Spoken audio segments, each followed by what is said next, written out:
Hello, my name is Andy and I am the Village Idiot. I'm armed with a car and a GoPro and an unhealthy amount of time on my hands. I'm using that time to attempt to visit every civil parish in England. You're watching the Harrogate series. Harrogate is a large borough, one of the 11 districts of North Yorkshire. It's got 139 civil parishes. Which one are we in this episode?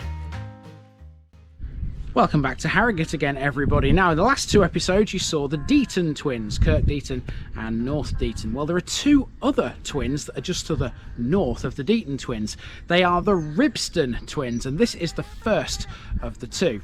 This is Little Ribston.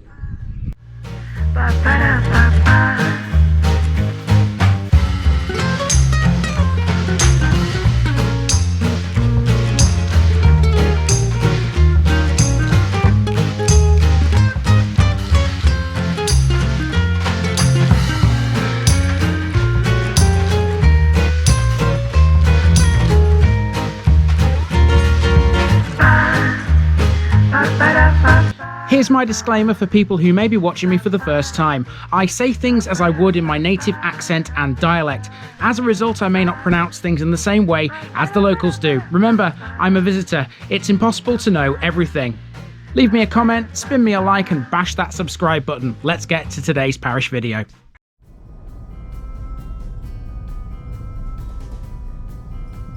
Little Ribston, Little Ribwort Stone. In Harrogate this week, people, we come to the first of the Ribston twins. This is Little Ribston, or Little Ribwort Stone, if you will. Here's a village which appears on the face of it to have very little, yet if you know where to go, there are places around it which reveal some of the best views of a major Yorkshire landmark. That would be Ribston Hall, and although it's not actually in Little Ribston's boundaries, it's from here where you can get the best look at it. Private land and private roads have a lot to do with that. As a village, Little Ribston is quite an attractive one, lined as it is with pretty cottages, particularly at its centre, and some newer houses along its fringes. Among the older ones you'll find a former chapel and the old school, the latter right next to the cricket club. Yes, once again, shockingly, cricket is a feature of a Yorkshire village. The houses and the land upon which they stand were once owned jointly by the Earl of Harewood and the Ribston Park Estate. Little Ribston also has an unusual claim to fame. It was here that a variety of apple, namely the Ribston pippin, originated when Sir Henry Goodrick planted the first seed brought from Normandy in the 18th century. The stump of a later apple tree is still preserved in Ribston Park. Boots on, folks, let's go a-walking once again.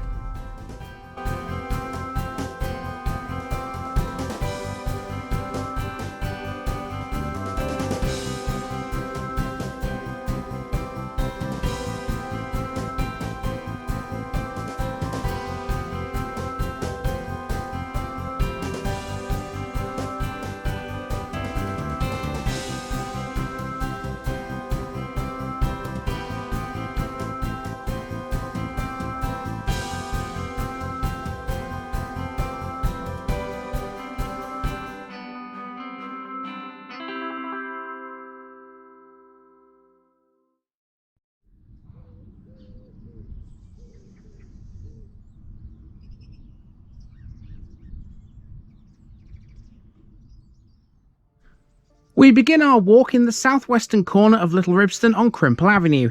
This is named after the River Crimple, which runs nearby. We'll see that in next week's episode. The main river here, however, is the River Nid, which forms the northern parish boundary. Little Ribston historically was all about farming, so the population has always been quite small. After World War II, the baby boom saw a big increase, and by 1961 the population stood at 183. Since then, there's been a gradual increase over the last 60 years. Now, Little Ribston's residents number almost 300. There's a nice mixture of property in this place, and mostly it's all housing. However, there are some other features squirreled away between the residences. Here's one, the former Wesleyan Chapel, which is looking a bit forlorn, derelict as it is these days. This is dated 1818 with a stone set into its front facade. As Methodist chapels go, you have to say this one is remarkably plain. As we know, the Wesleyans usually preferred a fancier building. It's located on Knaresborough Road, the main route north to south through Little Ribston. Let's follow this for a short way.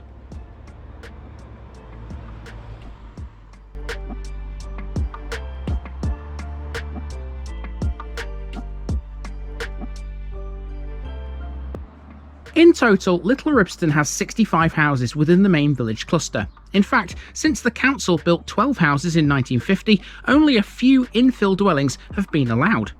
Most of the oldest ones and the land upon which they stand were owned jointly by the Earl of Harewood and the Ribston Park Estate. Among their possessions would have been these two houses. They look like school buildings, don't they? In actual fact, they were two of the laundry houses for the estate, and they've now been converted into private residences.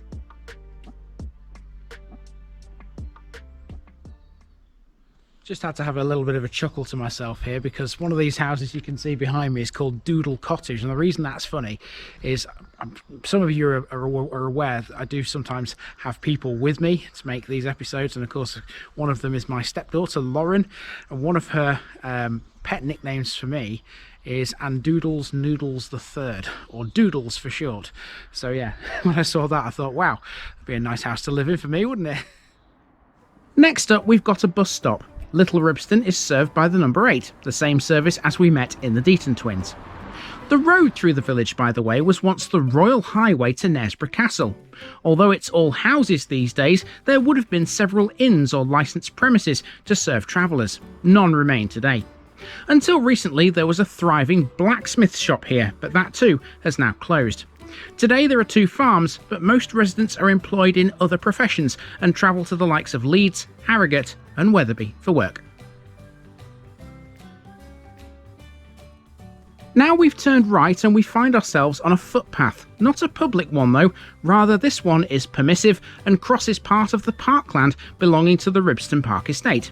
This section of the Parkland is detached from the rest because the River Nid flows across this area, splitting the estate into 2 pieces. Away to the north you do get a stunning view of Ribston Hall. In fact, this is probably the best place to view the property, legally at least. There is a point along this path where a gap opens up between the trees, sufficient enough for a photo opportunity or 2. Now I know from already looking at Great Ribston with Walshford, which is the other Ribston twin, that that is not in Little Ribston, it's in that parish. And I know that this is probably the best shot you're going to get of the hall itself, because obviously it's private property and I've got absolutely no chance of actually getting anywhere close to the hall when I eventually get round to doing that episode. So what I'm going to do is, I have my phone handy right here, I'm going to zoom in with my phone's camera and hopefully we'll get a decent shot of the hall from here. Stands to reason it's the best option I've got. Although it's not in the parish, Ribston Hall and the estate it stands in the middle of has played a key role in the development of this very village. It has a long, varied history. It was originally a preceptory of the Knights Templar. In 1835 it was bought by Joseph Dent, and as we'll see shortly, it was he who was responsible for at least 2 buildings in Little Ribston, the school and the church. Let's go and find them. The path eventually hits a track that runs alongside a cricket club. Little Ribston has 2 cricket teams, one in the Nidderdale League, the other in the Harrogate Evening League. The track is actually the entrance drive to Ribston Hall, and these are its gates. It crosses the Nid via a bridge. By the gates is the former village school, built by Joseph Dent in 1845. It's one of the most attractive buildings here, and it's the first to greet you as you enter Little Ribston from the south. Note the left-hand side of the building is much newer than the rest. That extension is now used as the village hall.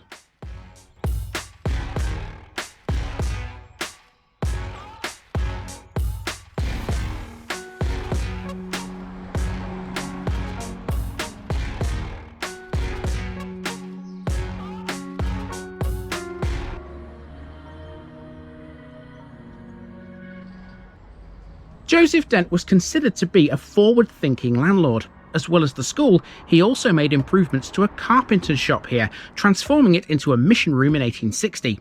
That building is now this, St Helen's Church. More accurately, it's a chapel of ease. Dent added a Tudor-style porch to the existing shop, inserted lattice windows and panelled the lower walls of the main room in pine wood, said to have been brought from Ribston Hall itself.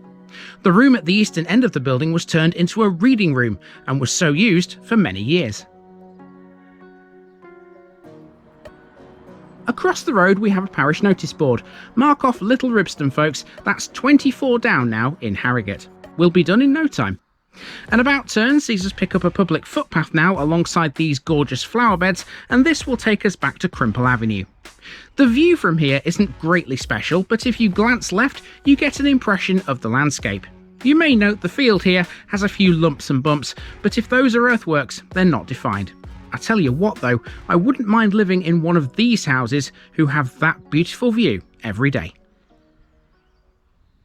Okay, so we are all the way around Little Ribston. Now you're going to have to wait for the other Ribston twin, Great Ribston with Walshford, because even though you can go north over the Nid, it kind of dictates that going west is the best option here. And to be fair, I think the next episode you're going to enjoy it a lot more than Great Ribston with Walshford, and the reason for that is all down to a castle. Yes indeed, next week we are going to a place with a castle, and not just any old castle either. The ruins of the place in question are easily the biggest attraction for miles around up here, and I was eager to go and see them for myself. Come back next week to see what I found. That's another Harrogate Parish in the books, folks. I'll see you later.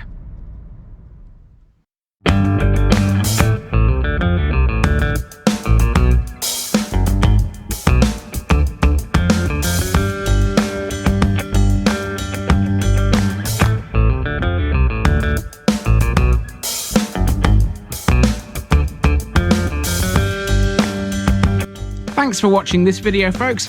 Don't forget to like this episode if you haven't already. It really makes a difference with YouTube. If you're new here, subscribe to the channel for more videos like this, and give us a share too if you've got friends who'd like it. You can find all the links to my social media accounts below, as well as my Buy Me a Coffee page where you can donate to the channel. Also, if you've enjoyed this episode, have a look at some more videos in this series. Until next time, I've been Andy, also known as the Village Idiot, and I'm out.